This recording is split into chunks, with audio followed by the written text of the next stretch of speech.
Imagine finding a sloppily folded note crammed into your mailbox. No envelope, just the HOA's pompous letterhead screaming community fairness, like it's the 10 Commandments. But this isn't about overgrown lawns or mismatched paint. It's a brazen attempt to snatch your private slice of paradise, a lakeside trail you've owned for years, rebranded as communal by some self-appointed neighborhood czar. And the signature? Patricia Trish Goldsmith, HOA president, the kind of woman who turns hello into a veiled threat. Alex Rivera had moved to Willow Creek Estates 6 years ago, drawn by the promise of quiet suburbia in upstate New York. The place looked idyllic, manicured lawns, white picket fences, a shimmering lake at the edge. But underneath, a pressure cooker of petty rules enforced by Trish and her cronies, who patrolled like they were the FBI on a stakeout.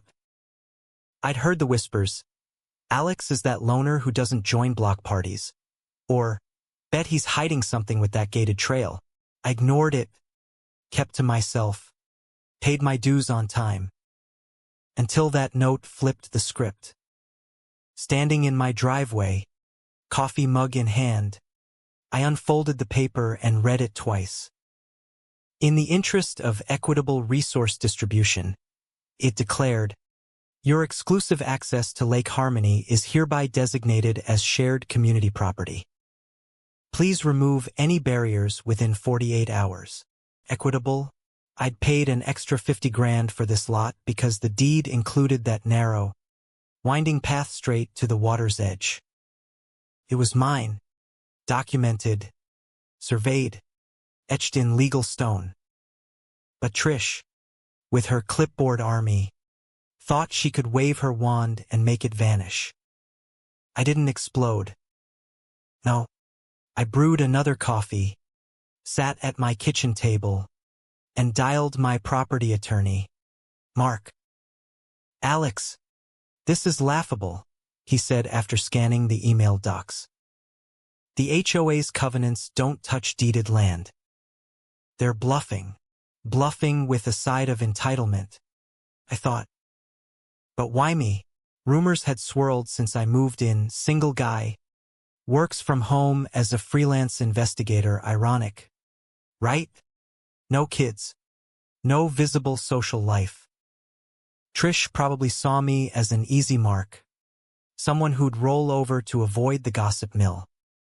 The confrontation came the next afternoon. I was trimming hedges when Trish marched up, flanked by her sidekicks, Marlene and Doris, both in matching visors, like a bad golf team. Trish's hair was helmet perfect, her smile all teeth but no warmth.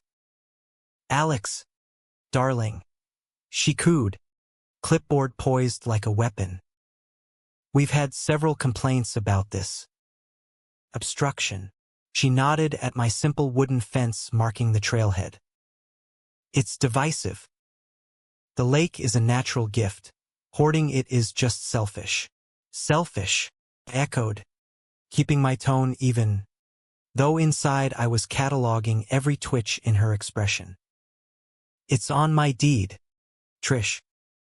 Bought and paid for.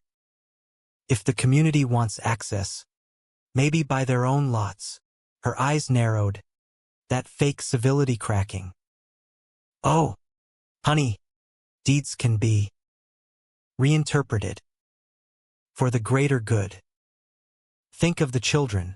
They deserve lake time without your gatekeeping. Marlene chimed in. Exactly. My grandkids ask why that mean man blocks the fun. Doris nodded vigorously, her visor bobbing.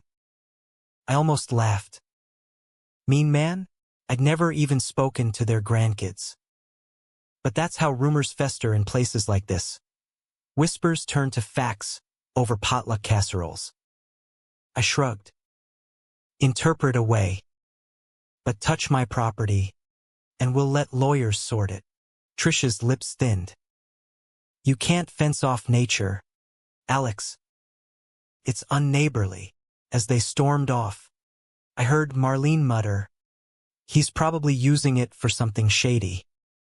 Why else hide? That night, I didn't sleep much. Instead, I pulled up old HOA minutes online, public record. Easy digging for someone like me. Trish had been president for a decade. Her reforms a laundry list of absurd fines.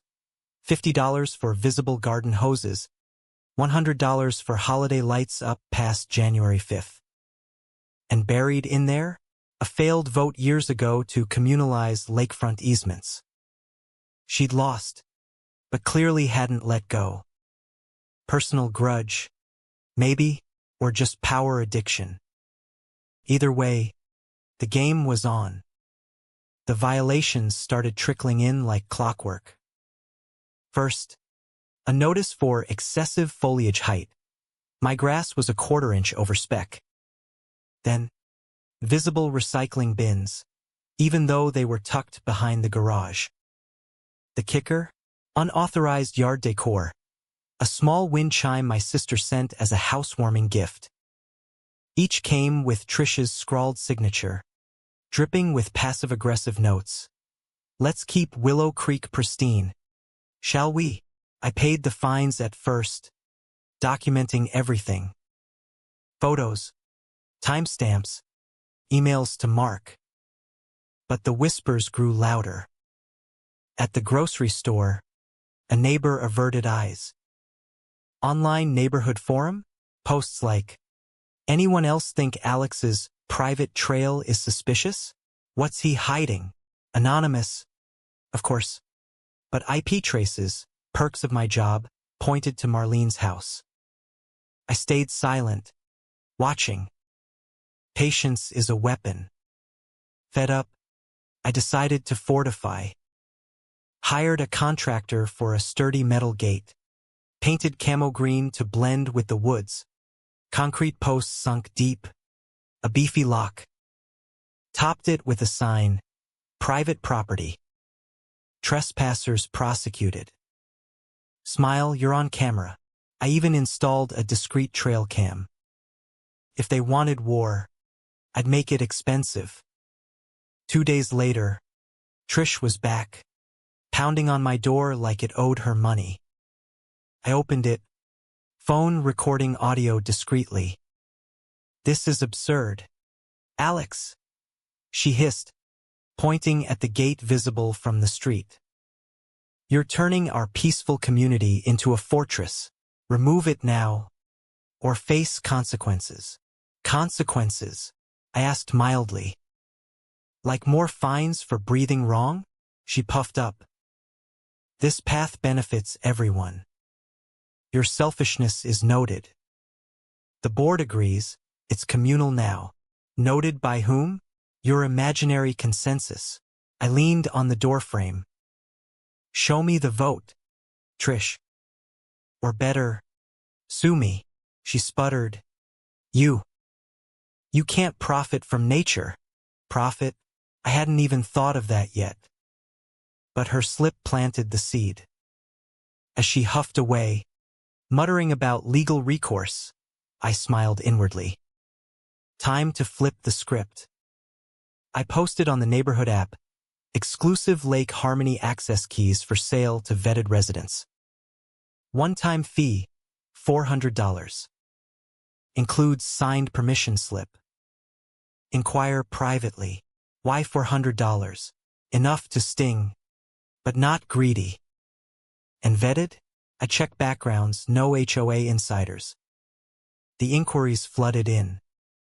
First was a young couple, the Millers, tired of HOA micromanagement.